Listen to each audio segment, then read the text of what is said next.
आज हम लोगों का टॉपिक है पोटेंशियोमीटर, विभव मापी। तो पोटेंशियोमीटर का मीनिंग क्या होता है, पहले मैं आपको ये बता देता हूं।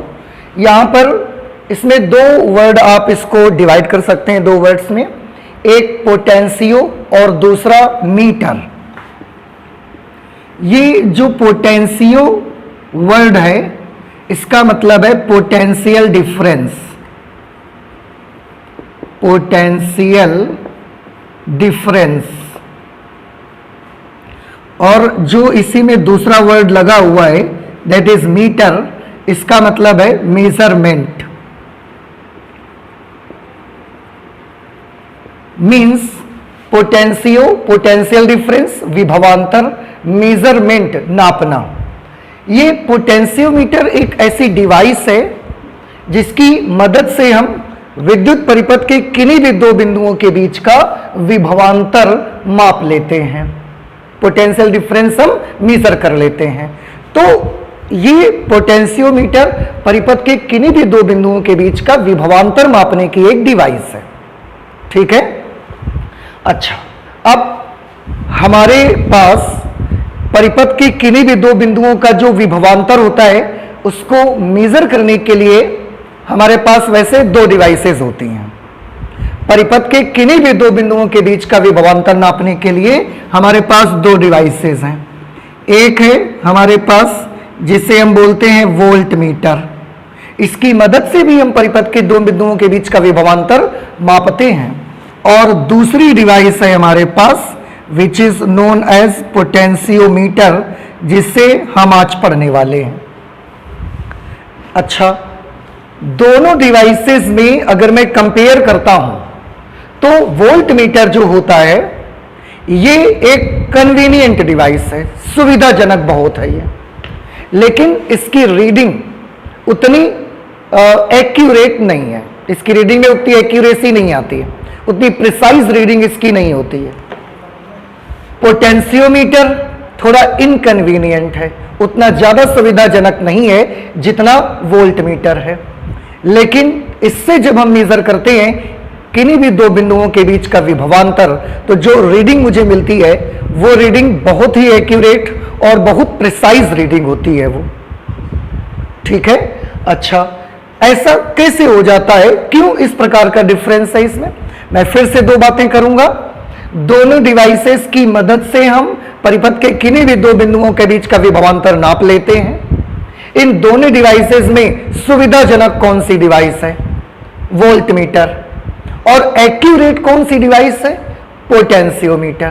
तो वोल्ट मीटर सुविधाजनक है पर इसकी रीडिंग उतनी एक्यूरेट नहीं आती है। पोटेंशियोमीटर सुविधाजनक नहीं है, थोड़ा सा डिफिकल्टी होती है मुझे जब मैं इसकी मदद से पोटेंशियल डिफरेंस को मेजर करता हूं। थोड़ा सा प्रोसीजर लंबा है, लेकिन इससे जो रीडिंग आती है दो बिंदुओं के बीच का विभवांतर आता है, that is very accurate and that is very precise reading. Okay, अब ऐसा क्यों होता है मैं थोड़ा सा इसको भी डिस्कस करके आपको बताना चाहता हूं कि ऐसा होता क्यों है आखिरकार। मैं आपको बताऊं, जो हमारा वोल्ट मीटर होता है,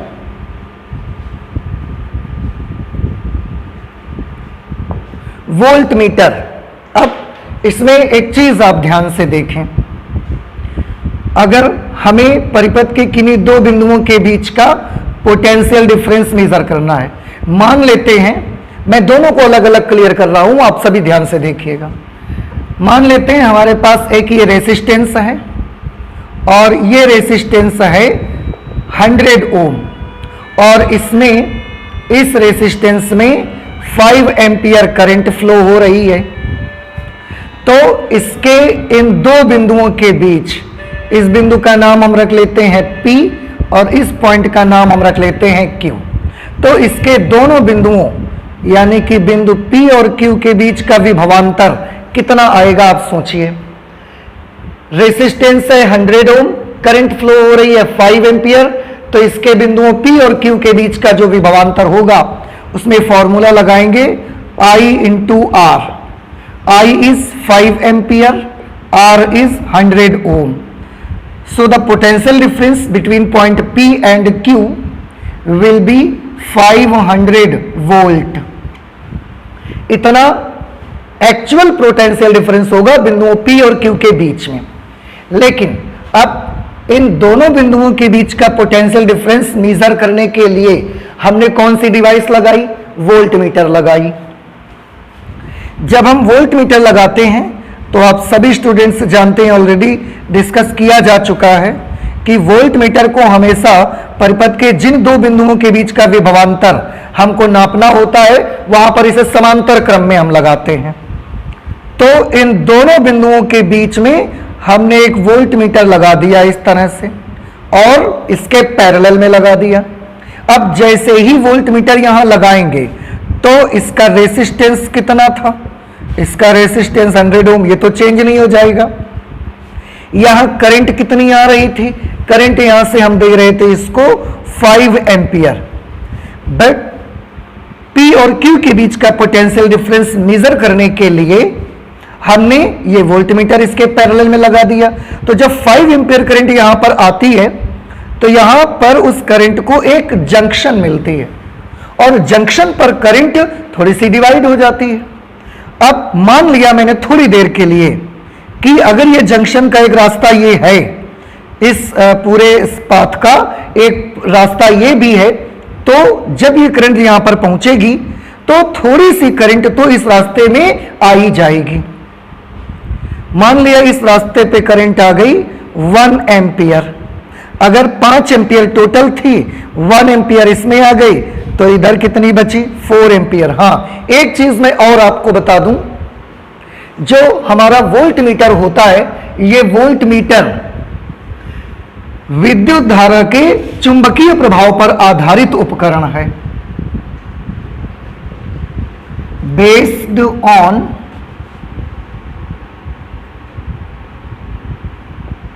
magnetic effect of electric current.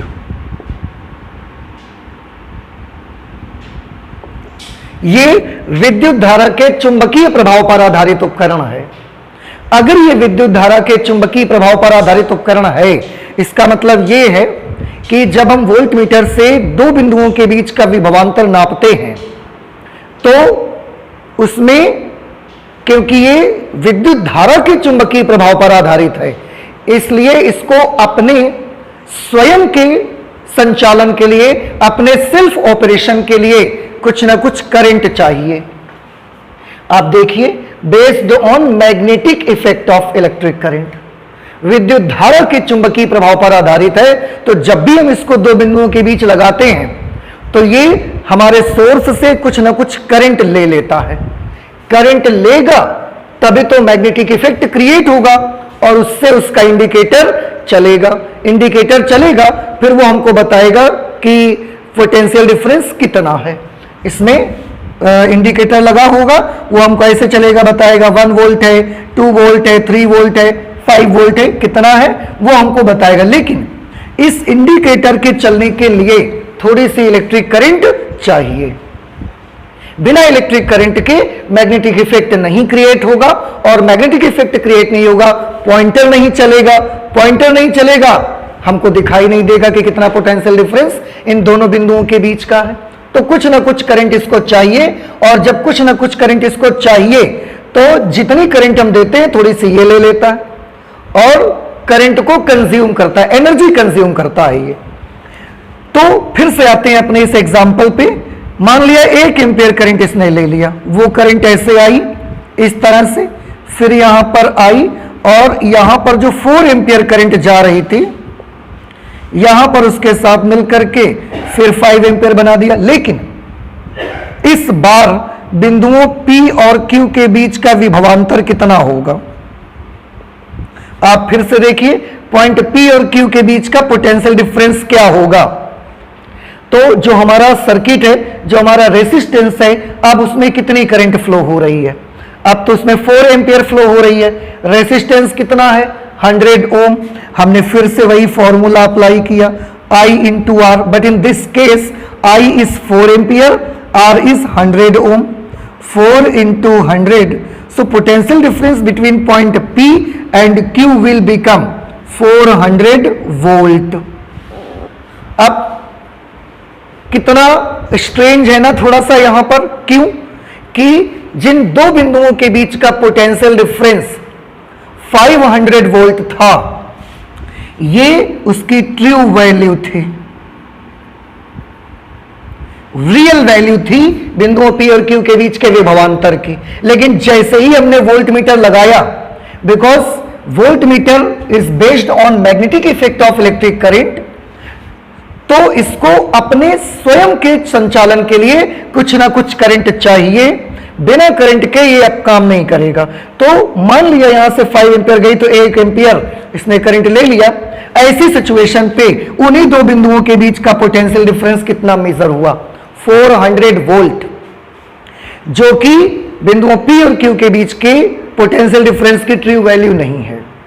देख रहे हैं आप, एक्चुअल वैल्यू कितनी थी, 500 वोल्ट। हमने वोल्ट मीटर से जब नापा तो इन दो बिंदुओं के बीच का विभवांतर निकला 400 वोल्ट। इससे क्या प्रॉब्लम आता है, सर्किट में दो बिंदुओं के बीच हमने एक वोल्ट मीटर लगाया, उसकी रीडिंग हमने देखी, 400 वोल्ट हमको मिली। तो हम क्या सोचते हैं कि इन दो बिंदुओं के बीच का विभवांतर कितना होगा, 400 वोल्ट।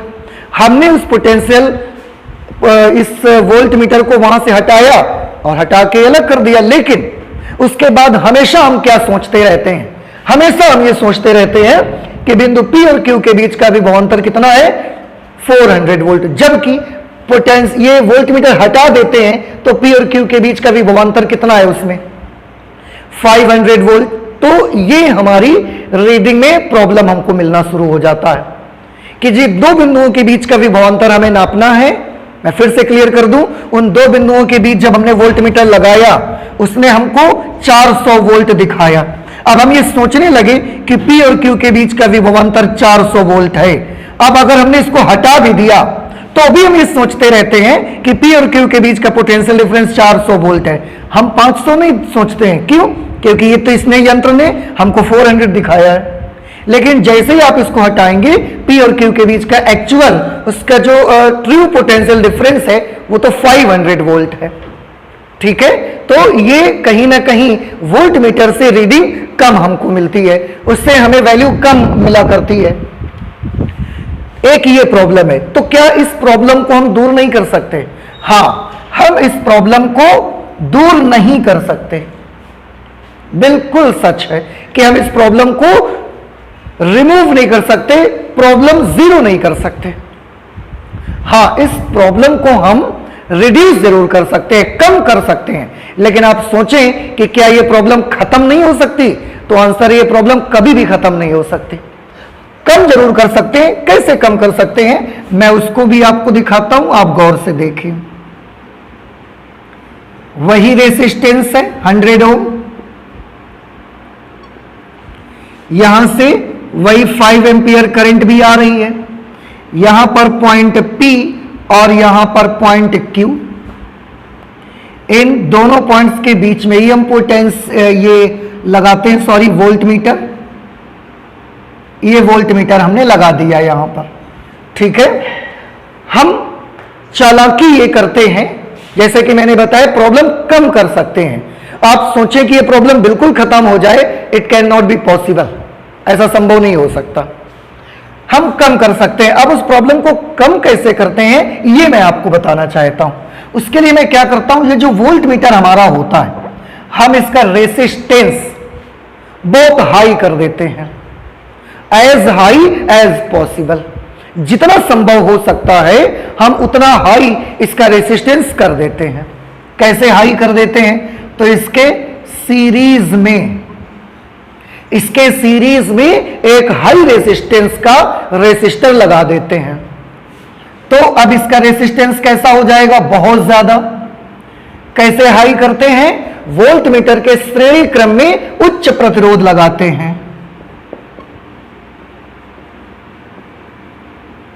वोल्ट मीटर के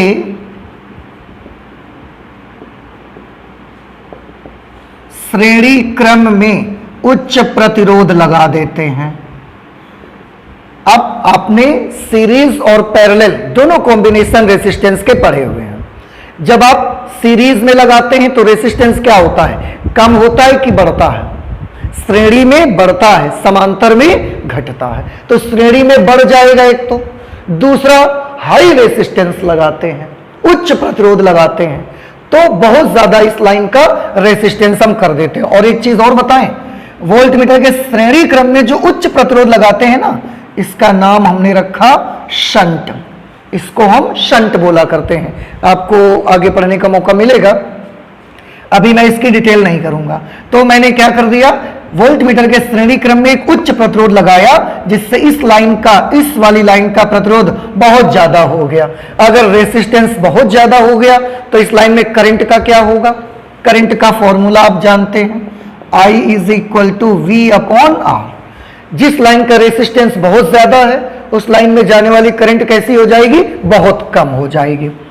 जैसे यहां से 5 एम्पियर जा रही थी, तो जैसे ही जंक्शन मिलेगी थोड़ी करंट इधर जाएगी और बाकी सामने निकल जाएगी। अब हमने तो इस लाइन का क्या कर दिया है, प्रतिरोध बहुत बड़ा कर दिया है, तो इस लाइन पे जाने वाली करंट कैसी हो जाएगी? कम। अभी कितनी जा रही थी? 1 एम्पियर। अगर कम हो गई तो मैंने मान लिया इस रास्ते पर जाने वाली करंट हो गई 0.1 एम्पियर, केवल इतनी कम कर दी हमने। रेसिस्टेंस इसका बहुत ज्यादा इंक्रीज कर दिया ना हमने, तो इस रास्ते पर जाने वाली करंट बहुत कम हो गई। मान लिया कि वो करंट 0.1 एम्पियर केवल बची। अगर वो करंट 0.1 एम्पियर बची तो इधर रास्ते पर कितनी करंट जा रही, जो हमारा मेन सर्किट है उसमें कितनी करंट जा रही है? उसमें जा रही है 4.9 एम्पियर। 4.9 एम्पियर जाएगी, 4.1 इधर, 4.9 इधर। अब ऐसी सिचुएशन में इसके दोनों सिरों के बीच का पोटेंशियल डिफरेंस कितना आएगा? आप फिर से देखिए, हम फिर से वही फॉर्मूला यूज करेंगे, I into R. R is 100 ohm और इस 100 ओम में करंट कितनी है? 4.9 एम्पियर। तो 4.9 इंटू 100, अब ये वैल्यू कितनी आ गई? 490 वोल्ट। अब आप देखें बिंदुओं P और Q के बीच का जो पोटेंशियल डिफरेंस होता था उसकी ट्रू वैल्यू कितनी थी, उसकी रियल वैल्यू कितनी थी? 500 वोल्ट इसकी रियल वैल्यू थी। हमने जब इसका रेसिस्टेंस इंक्रीज कर दिया तो उन्हीं दोनों बिंदुओं के बीच का पोटेंशियल डिफरेंस अब कितना इसमें मेजर हो रहा है वोल्ट मीटर में? 490 volt. And 490 volt value is very very close to our true value, बहुत नजदीक है। इसलिए हमने प्रॉब्लम को देखिए कम कर लिया है। आप देखें जब हमने इंक्रीज नहीं किया था रेसिस्टेंस इसका तो ये केवल 400 मेजर करता था, जो कि 500 से बहुत दूर थी, बहुत ज्यादा इसमें एरर थी। लेकिन जब हमने इसका रेसिस्टेंस इंक्रीज कर दिया तो अब इन दोनों बिंदुओं के बीच का पोटेंशियल डिफरेंस 490 वोल्ट आ रहा है, जो कि इसके काफी नजदीक आ रही है। इसका मतलब है हमारी प्रॉब्लम पहले से थोड़ी कम हो गई। लेकिन अगर आप चाहें कि प्रॉब्लम हम हमेशा के लिए खत्म कर दें तो आप ऐसा नहीं कर सकते हैं। क्यों? मैं फिर से बता दूं, because it's reason that volt meter is based on magnetic effect of current, so it need some current to self operation. इसके अपने खुद के संचालन के लिए कुछ ना कुछ करंट तो लेगा ही है। अगर थोड़ी सी भी करंट ले जाएगा तो इसके सिरों के बीच का पोटेंशियल डिफरेंस कम हो जाएगा। और याद रखें हमेशा कि पोटेंशियल डिफरेंस हमेशा कम नपेगा। वोल्ट मीटर से पोटेंशियल डिफरेंस हमेशा कम नपता है, कभी ज्यादा नहीं नपता। तो ये वोल्ट मीटर का फीडबैक मैंने बताया आपको कि उसमें मुझे क्या प्रॉब्लम आती है, क्या प्रॉब्लम आती है वो यहां आपने देखा। वोल्ट मीटर लगाते ही रीडिंग कम मेजर होती है। इस प्रॉब्लम को हम खत्म कर सकते हैं कि नहीं कर सकते? नहीं कर सकते, कम कर सकते हैं। कैसे? आइए काम करके कर सकते हैं कम आप, ठीक है। अच्छा, ये तो हो गई बात वोल्ट मीटर की। अब थोड़ा सा पोटेंशियोमीटर की बात करिए जरा।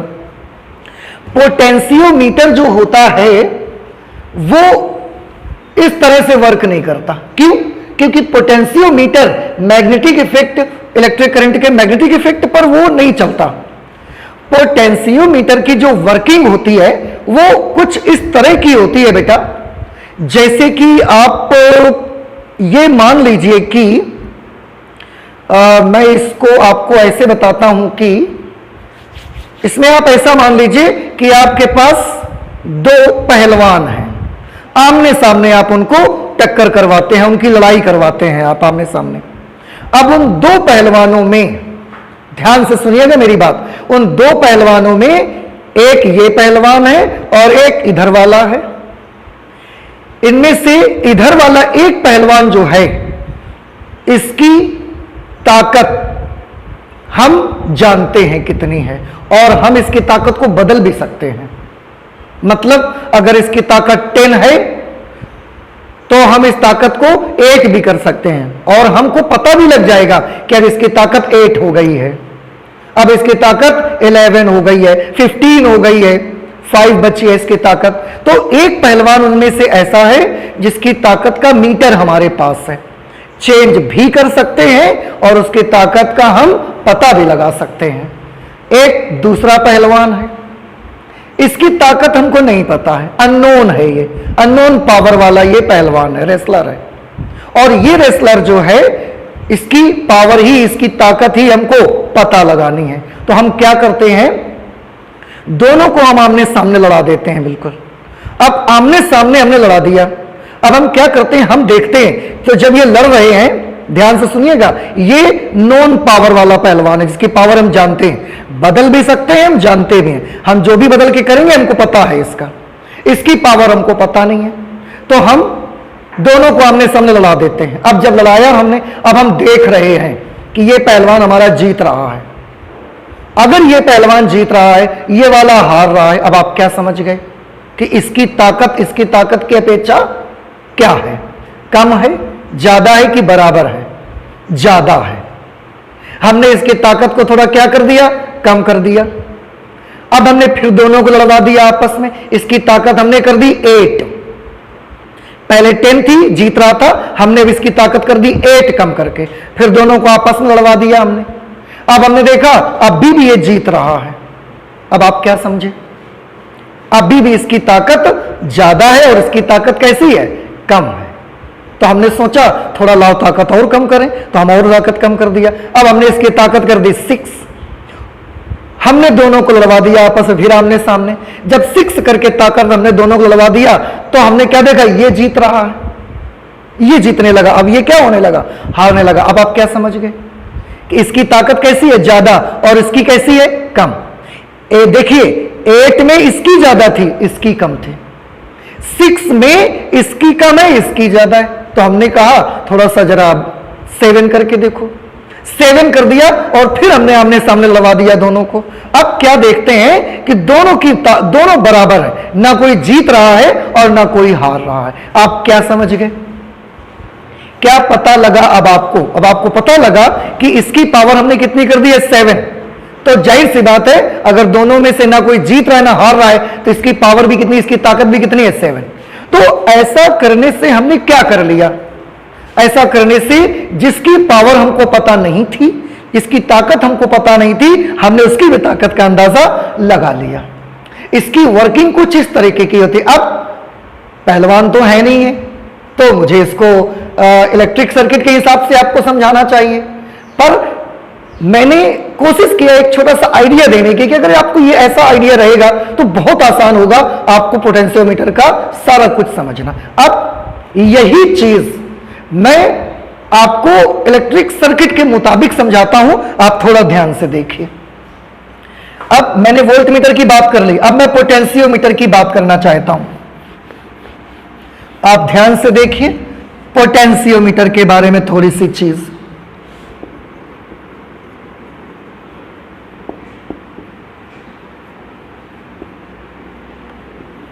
पोटेंशियोमीटर, इसमें हम क्या करते हैं,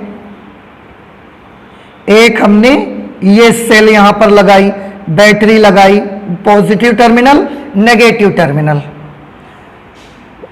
इन दो बिंदुओं के बीच में ये 2 पॉइंट हैं, इन 2 पॉइंट्स के बीच में एक सेल हमने ये लगाई और इन्हीं 2 बिंदुओं के बीच में एक सेल यहां पर हम और लगा देंगे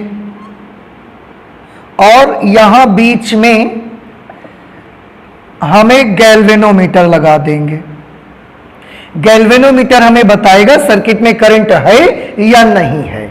ठीक है, इस सेल का भी पॉजिटिव यहां, नेगेटिव यहां।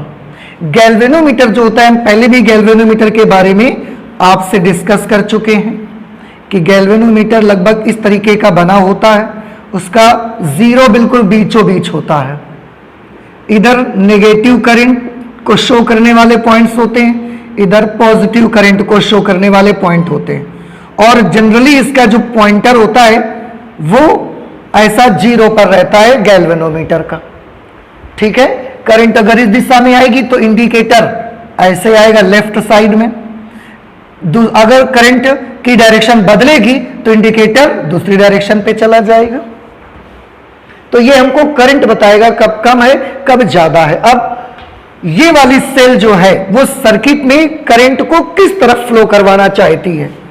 आपने सेल वगैरह के बारे में बहुत कुछ स्टडी कर ली है, अब आप सब जानते हैं कि ये वाली सेल करंट को ऐसा फ्लो करवाना चाहती है। प्लस से चलेगी ना आउटर सर्किट में, प्लस से माइनस की ओर ऐसा। ये कौन सा दिशा होगी? Anti clockwise. अब ये वाली सेल एंटी क्लॉकवाइज फ्लो करवाना चाहती है। ये वाली सेल सर्किट में करंट को कैसे फ्लो करवाना चाहती है? ये वाली ऐसे, क्योंकि इसका प्लस यहां पर है तो आउटर सर्किट में प्लस से माइनस की ओर चलती है ना करंट, तो करंट ऐसे फ्लो करवाना चाहती है। ये करवाना चाहती है एंटी क्लॉकवाइज और ये फ्लो करवाना चाहती है क्लॉकवाइज करंट। ठीक है, अच्छा हमने ये मान लिया कि जब ये सेल करंट फ्लो करवाती है तो इसका इंडिकेटर ऐसे आ जाता है। थोड़ा ध्यान से बेटा समझिए सारी चीजें। अभी जीरो पर रहता है इंडिकेटर, इस करंट की वजह से इसका इंडिकेटर ऐसे आ जाता है। जब इसकी करंट फ्लो होती है क्लॉकवाइज तो यह इंडिकेटर ऐसे हो जाता है। ठीक है, इसकी वजह से इंडिकेटर कैसा? लेफ्ट साइड में। इसकी करंट ऐसे जाती है तो इंडिकेटर कैसा? राइट साइड में, क्योंकि डायरेक्शन बदल गई ना करंट की। लेकिन अगर हमने दोनों को कुछ ऐसा सेट कर दिया कि इसकी करंट ना तो लेफ्ट साइड में है ना राइट साइड में है, इसका इंडिकेटर हमें जीरो दिखाता है। अब आप क्या समझे बताइए? इसका इंडिकेटर अगर जीरो दिखाता है, आपको क्या पता लगा सर्किट में करंट है या नहीं है? अगर इसका इंडिकेटर जीरो है, इट मींस सर्किट में कोई करंट उस समय नहीं है। अगर सर्किट में कोई करंट नहीं है, अब आप मुझे बताइए ये करंट को किस तरफ फ्लो करवाना चाहता था? Anti clockwise. ये करंट को किस तरफ फ्लो करवाना चाहता था? क्लॉकवाइज। लेकिन हमने इन दोनों को ऐसा सेट किया कुछ कि इसकी करंट कैसी है? जीरो। इसका मतलब है ना तो करंट एंटी क्लॉकवाइज फ्लो हो रही है और ना करंट क्लॉकवाइज फ्लो हो रही है। मींस सर्किट में करंट कैसी है? सर्किट में करंट जीरो है। उस समय क्या समझ पाए आप? अभी जो एग्जांपल हमने दिया कि जब दोनों पहलवानों में से ना कोई हारेगा ना जीतेगा, तो हम क्या अंदाजा लगा लेंगे कि दोनों की ताकत आपस में कैसी है?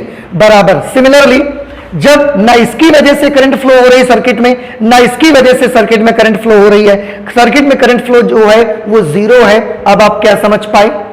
आपको समझ जाना चाहिए कि दोनों का पोटेंशियल डिफरेंस आपस में बराबर है। क्योंकि अगर इसका पोटेंशियल ज्यादा होता, इसका ईएमएफ ज्यादा होता, तो करंट को किस दिशा में फ्लो करवा देता? Anti clockwise. अगर इसका ईएमएफ ज्यादा होता तो सर्किट में करंट को क्लॉकवाइज फ्लो करवा देता ये। लेकिन अगर सर्किट में करंट जीरो है, it means both the potential differences are equal to each other. अब ऐसी सिचुएशन पे इनमें से एक का पोटेंशियल डिफरेंस हमको पता रहता है और हम उसको चेंज भी कर सकते हैं। इनमें से ये वाले को हम बोल देते हैं, दोनों में से किसी भी एक को कह सकते हैं, हम बोल देते हैं नोन सेल। ये वाली सेल हमें ज्ञात सेल है। ज्ञात सेल का मतलब है इसका पोटेंशियल डिफरेंस हमको मालूम है और हम इसके पोटेंशियल डिफरेंस को क्या कर सकते हैं? चेंज भी कर सकते हैं। जैसे अभी एक ज्ञात ताकत वाला पहलवान था, ऐसे ही ये वाला जो सेल है इसे हम बोलते हैं अननोन सेल। इस इसका पोटेंशियल डिफरेंस, इसका ईएमएफ हमको नहीं पता है, लेकिन हम पता लगा सकते हैं। कैसे? हम सेट करके करंट को क्या कर देंगे बताइए? करंट को जीरो कर देंगे। करंट को जीरो कर देंगे, उस समय दोनों के पोटेंशियल डिफरेंसेस आपस में कैसे होंगे? बराबर। अगर बराबर होंगे तो उस समय अगर इसका पोटेंशियल डिफरेंस 12 वोल्ट है तो इसका भी कितना है? 12 वोल्ट, हमको पता चल जाएगा। तो अब एक चीज यहां पर आप देखें, ये जब वर्क करता है, पोटेंशियोमीटर की वर्किंग इसी पर बेस्ड है। पोटेंशियोमीटर में जब वर्क हो रहा है उस समय सर्किट में करंट कितनी है? जीरो। वोल्ट मीटर जब वर्क करता था तो इसमें जाने वाली करंट कभी भी जीरो नहीं होती थी, इसमें कुछ ना कुछ करंट ये लेता ही था। लेकिन यहां पर जब दोनों की पावर मेजर हुई, एक की पावर जब मेजर की हमने, तो सर्किट में बहने वाली करंट को हमने कैसा कर दिया? जीरो। सर्किट में करंट फ्लो नहीं हो रही है, करंट फ्लो नहीं हो रही है, एनर्जी कंज्यूम नहीं हो रही है। एनर्जी अगर वेस्ट नहीं हो रही है, एनर्जी खर्च नहीं हो रही है, तो पोटेंशियोमीटर से जो हमारी रीडिंग आती है वोल्टेज की, वो बहुत एक्यूरेट आती है। क्यों? क्योंकि एनर्जी वेस्ट नहीं होती। उस समय करंट कैसी होती है? शून्य सर्किट में होती है करंट।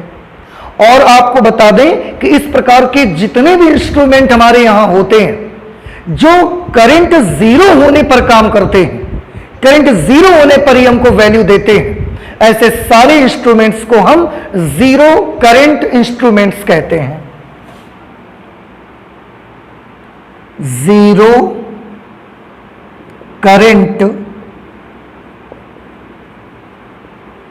इंस्ट्रूमेंट बोलते हैं। ऐसे जितने भी इंस्ट्रूमेंट्स हमारे पास हो, तो जब भी कभी आपके पास कोई भी ऐसा इंस्ट्रूमेंट हो जो जिस चीज को मेजर कर रहा है, मेजर ही तब करता है जब सर्किट में करंट जीरो होती है, then you should understand that this instrument is a zero current instrument.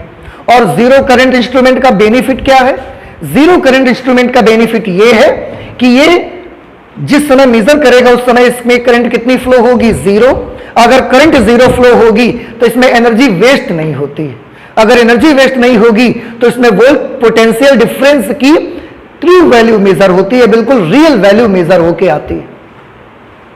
I hope कि अब दोनों चीजें आपको अलग अलग समझ में आ गई होंगी, दोनों का फर्क भी समझ में आया होगा। और एक चीज जो मैंने सबसे शुरू में बताई थी कि वोल्ट मीटर और पोटेंशियोमीटर, इन दोनों में फिर से बात करिए, दो गुण मैं देख रहा हूं, दो कैरेक्टर हम देख रहे हैं, सुविधाजनक और एक्यूरेट।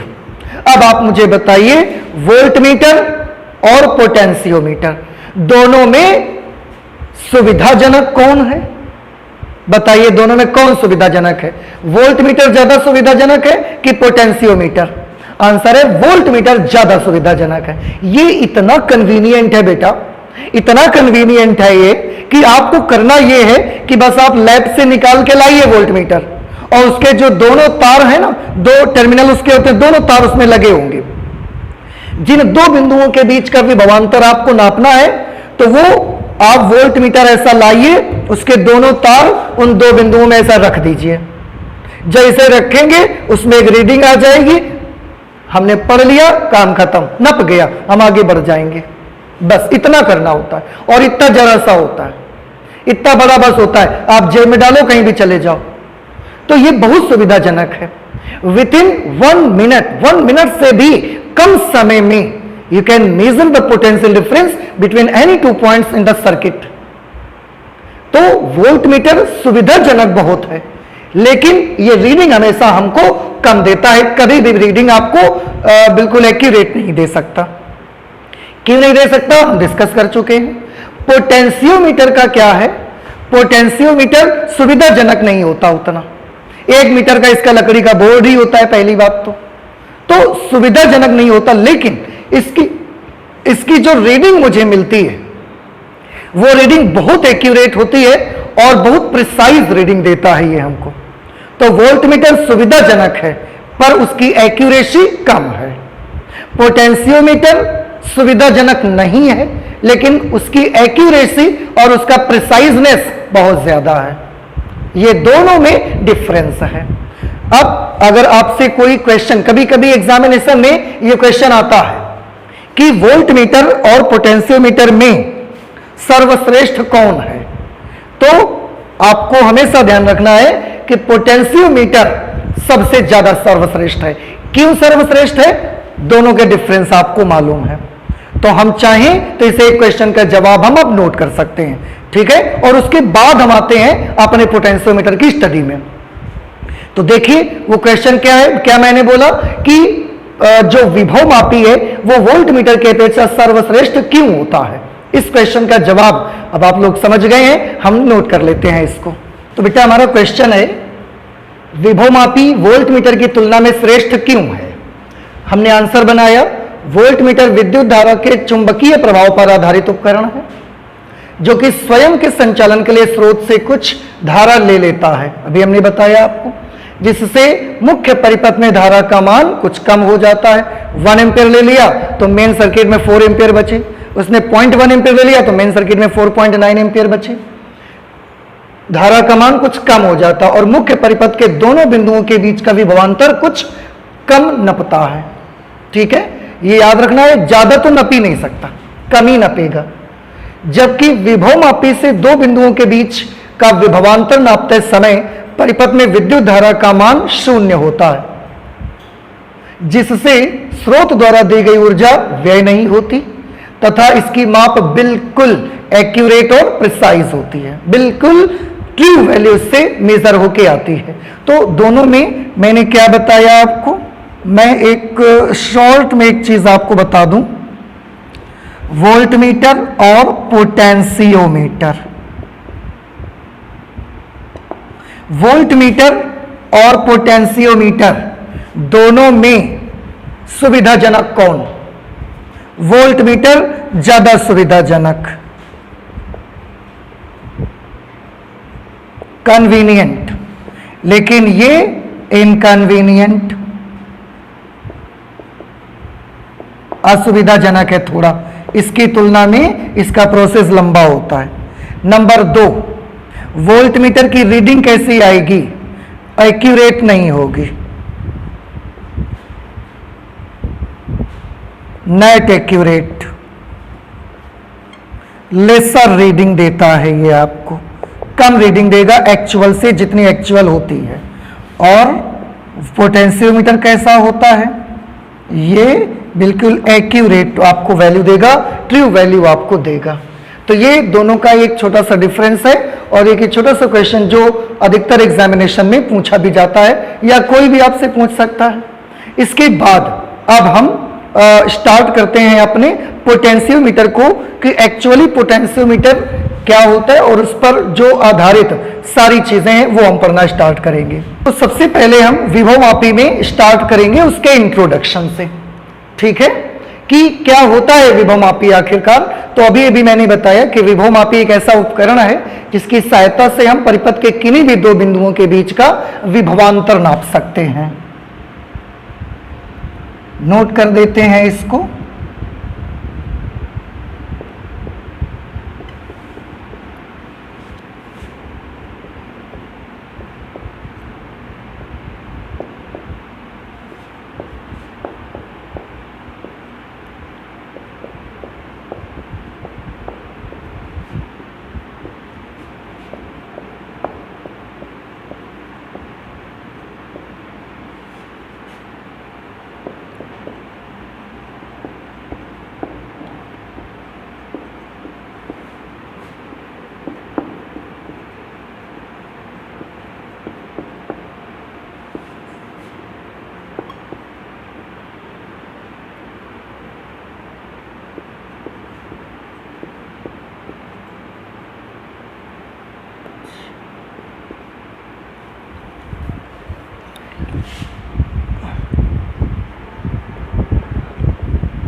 विभव मापी एक ऐसा उपकरण है जिसकी सहायता से परिपथ के किन्हीं भी दो बिंदुओं के बीच का विभवांतर मापा जा सकता है।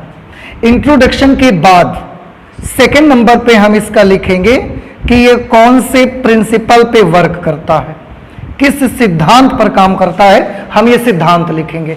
तो मैं आपको बता दूं कि जो पोटेंशियोमीटर होता है ये जिस सिद्धांत पर काम करता है, ये दो सिद्धांतों पर वैसे वर्क करता है।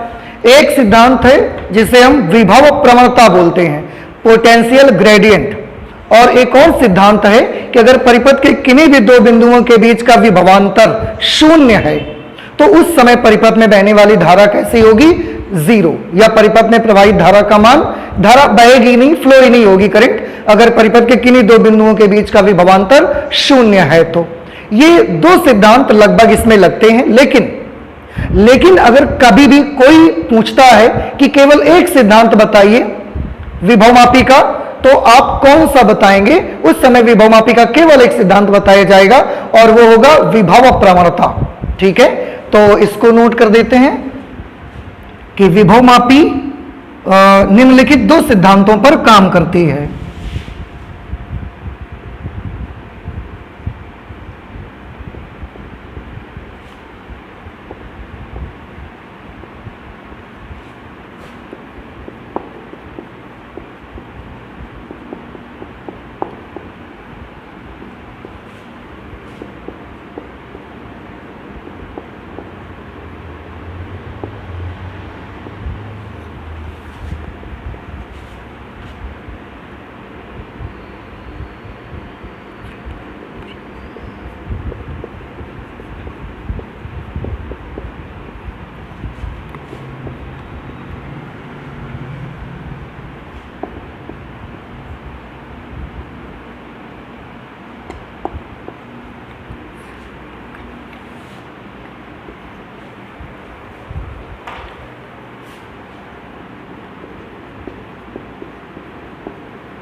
तो दो सिद्धांतों पर काम करती है ये जो आपकी पोटेंशियोमीटर है। पहली विभव प्रवणता, जिसको हम बोलते हैं पोटेंशियल ग्रेडियंट, इसके बारे में अभी हम स्टडी करेंगे।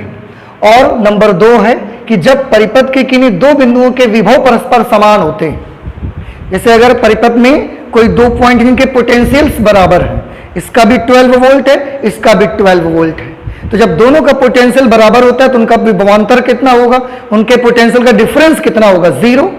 अब अगर पोटेंशियल डिफरेंस जीरो है तो इस सर्किट में फ्लो होने वाली कोई करंट नहीं आएगी, करंट भी जीरो रहेगी, अर्थात उनके बीच विभवांतर शून्य है। तब परिपथ में प्रवाहित धारा कैसी होती है, शून्य होती है।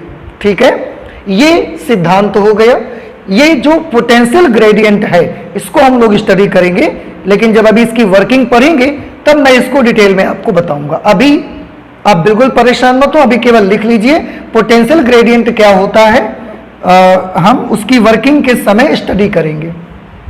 इसके बाद हम थर्ड नंबर इसका देखेंगे, इसका जो डिस्क्रिप्शन और उसका जो डायग्राम होता है ये कैसा होता है, इसको हम स्टडी करते हैं अपने नेक्स्ट पॉइंट पे, थर्ड पॉइंट पे। थर्ड पॉइंट पे बेटा हम इसके पढ़ रहे हैं डिस्क्रिप्शन एंड डायग्राम। तो सबसे पहले हम इसका डायग्राम आपको बना के दिखा रहे हैं और डिस्क्रिप्शन लिखेंगे फिर। ठीक है, तो डायग्राम में आप देखिए, ये सबसे पहले इस पर एक ये लकड़ी का एक बोर्ड रहता है, लकड़ी का जो बोर्ड होता है वो लगभग 1 मीटर का, पूरा 1 मीटर का बोर्ड होता है वो। तो ये लकड़ी का बोर्ड है, मैं इसको यहां लिख देता हूं, वुडन बोर्ड है ये। लकड़ी का ये बोर्ड जैसे कि मैंने बताया 1 मीटर का होता है, 1 मीटर से थोड़ा ज्यादा भी हो सकता है। तो ये वुडन बोर्ड है, इसका आप 1 मीटर हटा दीजिए।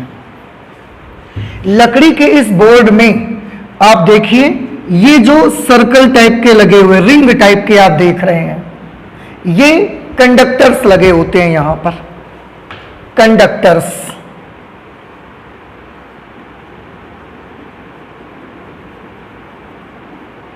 और ये कंडक्टर्स जो लगे होते हैं ये कॉपर के होते हैं, कॉपर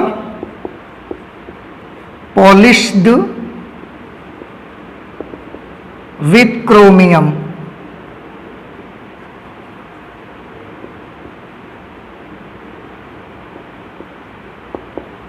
ठीक है, ये कॉपर की कंडक्टर्स लगे होते हैं और इनमें क्रोमियम की पॉलिश लगी होती है ताकि जो ऑक्सीजन से मिलकर के ये कॉपर ऑक्साइड मत बनाए, अदरवाइज ये कंडक्टर्स में रेसिस्टेंस इंक्रीज हो जाएगा और रीडिंग अच्छी नहीं देगा फिर आपको। इसमें एक ये बहुत लंबी एक तार लगी होती है। जब भी आप पोटेंशियोमीटर देखेंगे at least 10 metre, 11 metre, 12 metre, 15 metre तक का वायर इसमें लंबी लगी होती है। जो वायर लगी होती है उसको लगाने का तरीका देखिए कैसा होता है। यहां पर ये पॉइंट इसका एक फिक्स पॉइंट है, यहां पर हमने इसको फिक्स कर दिया। अब इस फिक्स पॉइंट से हमने ये वायर बांधना शुरू किया। ये वायर ऐसे आई, आपको देखने के तो 1 2 3 4 5 6 7 8 9 वायर्स दिख रही होंगी, but actually this is only 1 wire. कैसे? ये वायर हमने यहां पर फिक्स की, उसके बाद ऐसे इसको बांधा। यहां के बाद ये जो एक कंडक्टर लगा हुआ है उसकी रिंग लगी हुई है, उसमें से हम ऐसा गुजारते हैं, उसमें ऐसा खांचा बना होता है, तो जब कंडक्टर आता है तो इसके खांचे में ऐसा फंसा दिया जाता है, तो ये फंस जाता है ऐसा खांचा और फिर वो निकलता नहीं है। फिर ये वायर यहां पर आती है, ऐसा इसमें फंसा देते हैं, फिर इधर जाती है ऐसा फंसा देते हैं, और इस तरह से ये पूरी ऐसे लंबी तार लास्ट में जाके इसका दूसरा सिरा हम यहां फिक्स कर देते हैं। आप हो सकता है ऐसा भी मिले कि पोटेंशियोमीटर का ये वाला सिरा एक और अगर मैं कंडक्टर यहां लगा देता तो ये सिरा यहां पर आ गया होता, दोनों एक ही तरफ हो या दोनों इधर उधर हो, ऐसा भी हो सकता है। तो इस तरह से आपको ये मिलेगा। और ये जो वायर होता है ये कोई कंडक्टिंग वायर नहीं होती, ये एक रेसिस्टेंस वायर होती है। मैं इसको आपको बता देता हूं, ये एक रेसिस्टेंस वायर होती है, प्रतिरोध तार होता है। और आप सभी स्टूडेंट्स को याद होगा कि जो प्रतिरोध तार होता है हमारी लेबोरेटरी में जो स्टैंडर्ड रेसिस्टेंस लगाए जाते हैं वो सब एलॉय के बना करके लगाए जाते हैं, सारे मिश्र धातुओं के लगाए जाते हैं। Resistance wire made of alloys, मिश्र धातु का हम ये वायर यहां पर लगाते हैं। तो ये रेसिस्टेंस वायर हो गई आपकी। एक इसका पॉइंट यहां पर है, मान लेते हैं ए, और इसका दूसरा पॉइंट यहां पर है, हमने मान लिया ये पॉइंट बी है। ठीक है, तो वुडन बोर्ड हो गया, कंडक्टर्स हो गए, रेसिस्टेंस वायर हो गया। अब इसमें थोड़ी कनेक्शन मुझे देनी रहती है। कनेक्शन कैसे देते हैं उसके लिए वही वाला सर्किट आप याद करिए जिससे हमने पोटेंशियोमीटर की वर्किंग आपको थोड़ा सा एक आइडिया दिया था कि इससे आप इसकी वर्किंग को समझ सकते हैं। यहां पर एक गैल्वेनोमीटर लगाते हैं, 2 सेल आमने सामने लगाते हैं, और यहां पर एक गैल्वेनोमीटर लगा देते हैं। अब ध्यान से देखिएगा, सबसे पहले हम क्या करते हैं कि पॉइंट ए और पॉइंट बी के बीच में मान लेते हैं कि यहां पर ये है पॉइंट ए और ये है पॉइंट बी। पॉइंट ए और पॉइंट बी के बीच में हम ये एक नोन सेल लगाते हैं। आपको ध्यान होगा अभी हमने इसका लिखा था नोन सेल, और ये थी अननोन सेल। ठीक है, तो हम एक नोन सेल लगाना है मुझको, तो ए से हम एक वायर ऐसे लाते हैं, कंडक्टिंग वायर। वो कंडक्टिंग वायर ला करके यहां पर हम एक नॉन बैटरी लगा देते हैं।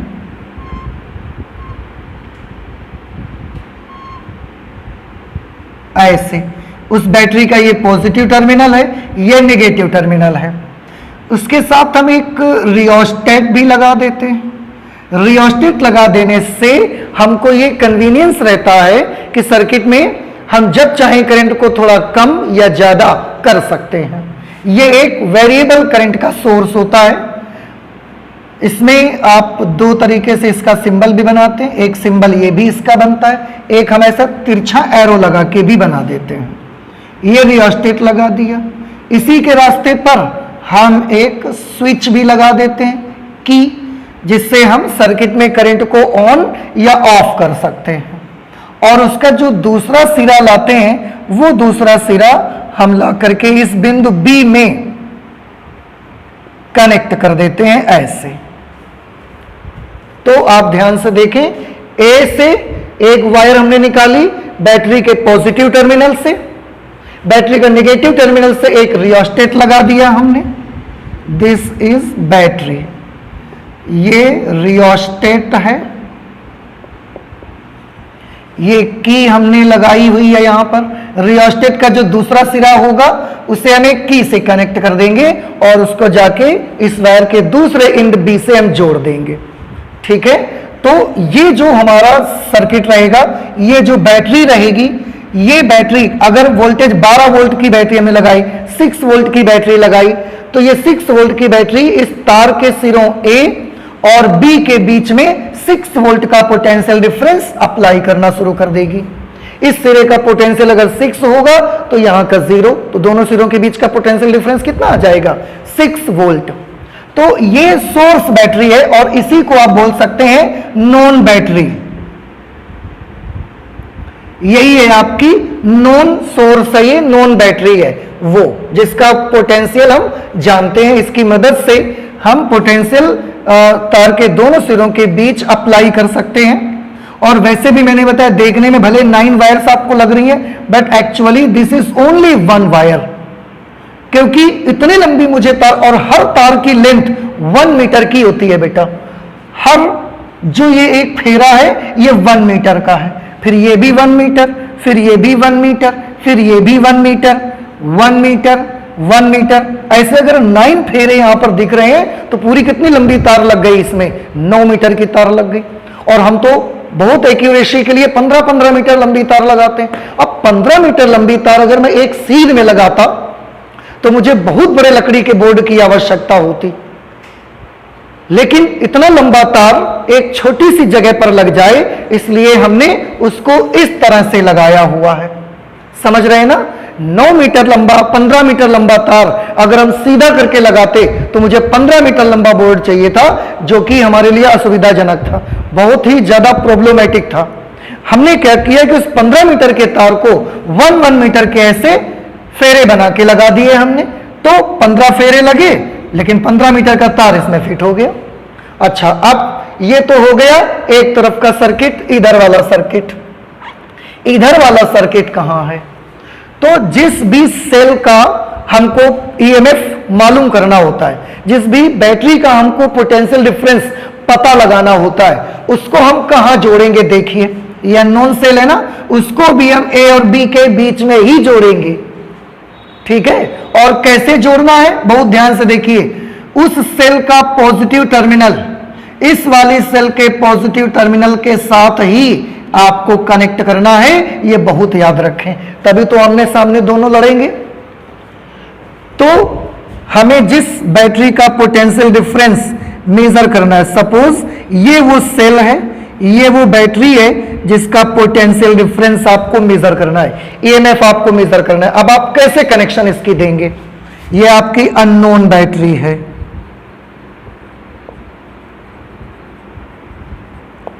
आप उसको देखकर खुद बता सकते हैं कि कनेक्शन कैसे देंगे। अननोन बैटरी का पॉजिटिव और नॉन बैटरी के पॉजिटिव दोनों एक ही बिंदु से जुड़ेंगे। नॉन बैटरी का पॉजिटिव किस बिंदु से जुड़ा है? ए से। तो अननोन बैटरी का पॉजिटिव भी कहां से जुड़ना चाहिए? ए से ही जुड़ना चाहिए। तो हम यहां से फिर एक वायर निकालते हैं ऐसा ला करके, और यहां ऐसे इस सेल के पॉजिटिव टर्मिनल से कनेक्ट कर देते हैं। क्लियर? तभी तो आमने सामने करंट फ्लो करवाएंगे ये। अच्छा, अब इस सेल का जो दूसरा सिरा होगा उसमें हम क्या करेंगे, उसमें हम ले जाएंगे और उसके साथ में आप यहां पर देखिए नेगेटिव टर्मिनल से जो वायर चली उसमें एक गैल्वेनोमीटर लगा हुआ है। तो यहां पर हमने भी एक गैल्वेनोमीटर इसमें रास्ते में लगा दिया। गैल्वेनोमीटर से जो आगे वायर ले जाएंगे इसमें हम एक स्विच लगा देंगे, छोटा सा की लगा देंगे। ये हमने गैल्वेनोमीटर लगाया और ये हमने एक लगा दी की। इस की के बाद में हम जो तार यहां से ऐसा निकलेगी, इस वायर में आगे एक जौकी लगा देंगे, स्लाइडिंग कॉन्टैक्ट। जब हम मीटर ब्रिज आपको बता रहे थे तो जौकी का नाम आया था, वो जौकी हम इसके आगे लगा देते हैं। और वो जौकी का काम ये होता है की के बाद वाली जो वायर है ये इतनी लंबी लगाई जाती है ताकि उस वायर को हम ए से और बी तक पूरे बोर्ड में चाहे जहां पर हम वायर में टच करवा सकें। तो इसके बाद जो हम लगाते हैं वो जौकी लगा देते हैं इसके आगे साइड। ये जो वायर आगे जाती है इसके आगे साइड हम जौकी बांध देते हैं। अब ये जौकी को हम चाहे यहां टच करवाएं, यहां टच करवाएं, पूरे वायर में कहीं पर भी हम उसको टच करवा सकते हैं। अब पूरा बिल्कुल वही नक्शा यहां पर आ गया है। इसकी मदद से ये जो अननोन बैटरी है हमारी, हम इसका पोटेंशियल डिफरेंस मेजर कर सकते हैं। ये नोन बैटरी है हमारी, इसका पोटेंशियल डिफरेंस हमको मालूम है और हम जौकी की मदद से कम या ज्यादा कर भी सकते हैं, बदल सकते हैं। इसका पोटेंशियल डिफरेंस हम पता लगा लेंगे। तो ये हमारा क्या हो गया, डायग्राम तैयार हो गया। अब हमको इसका जो डिस्क्रिप्शन करना है उसको भी अब हम कर लेते हैं। ठीक है,